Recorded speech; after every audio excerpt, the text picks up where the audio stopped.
आपल्यासोबत राहुल नार्वेकर आहेत। असं म्हटलं जातं की पुन्हा एकदा विधानसभा अध्यक्षपद हे तुम्हाला मिळणार आहे।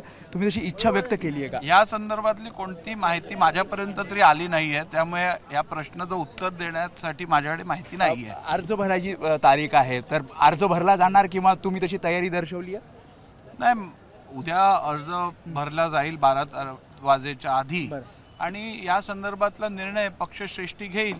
मी एवढंच सांगू इच्छितो, जी जबाबदारी माझा पक्ष माझ्यावर देईल ती जबाबदारी मी योग्य विधानसभा अध्यक्षपद पुन्हा एकदा दिलं तर? माझ्या पक्षाने मला आतापर्यंत खूप काही दिलेलं आहे, न मागता दिलेलं आहे।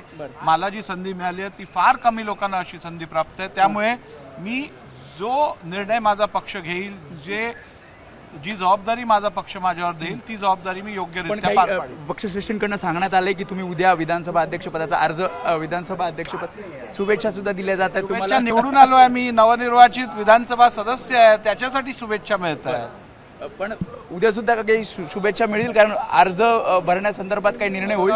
मी आपल्याला सांगितलं की माझी पार्टी जो निर्णय घेईल, मला जी जबाबदारी देईल ती जबाबदारी मी योग्य रेसमध्ये आहेत राहुल नार्वेकर पुन्हा एकदा? नाही, मी कुठच्याही रेसमध्ये नव्हतो, कुठच्याही रेसमध्ये नाहीये। मी पार्टीचा प्रामाणिक कार्यकर्ता आहे।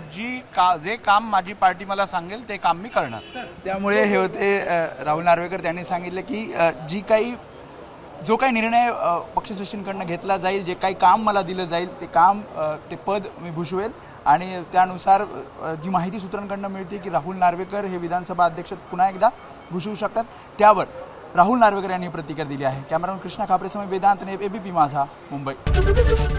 एबीपी माझा, उघडा डोळे बघा नीट।